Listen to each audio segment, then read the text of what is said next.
ഹെയറിനും സ്കിന്നിനും ഒരുപോലെ ഗുണകരമായിട്ടുള്ള ഒരു പൗഡറാണ് ഞാനിന്ന് ഉണ്ടാക്കിയിട്ടുള്ളത്. അതിൻ്റെ ആദ്യത്തെ ഇൻഗ്രീഡിയൻറ്റ് സൺഫ്ലവർ സീഡാണ്. വൈറ്റമിൻ സി, കാൽഷ്യം എന്നിവ സൺഫ്ലവർ സീഡിലുണ്ട്.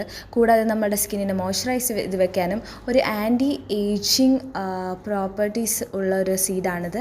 അതുകൊണ്ട് ഫ്ലാക്സ് സീഡ് എന്ന് പറയുന്നത് എല്ലാവർക്കും തന്നെ അറിയാം, സ്കിന്നിനും ഹെയറിനും ഇത് എത്രത്തോളം ഗുണകരമാണെന്ന്.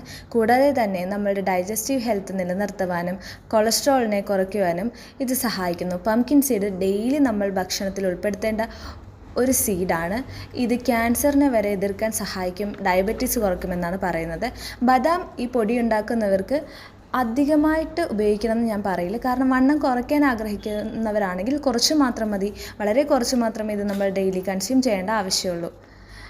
വണ്ണം കൂട്ടുന്നവരാണെങ്കിൽ സോക്ക് ചെയ്തിട്ടുള്ള ബദാം ഡെയിലി ഉപയോഗിക്കുന്നത് നല്ലതായിരിക്കും. പിന്നെ ഡേറ്റ്സ് ആണ് അടുത്ത് വരുന്നത്. കാരണം ഞാൻ ലഡു ഉണ്ടാക്കിയിട്ടാണ് കഴിക്കാറ്.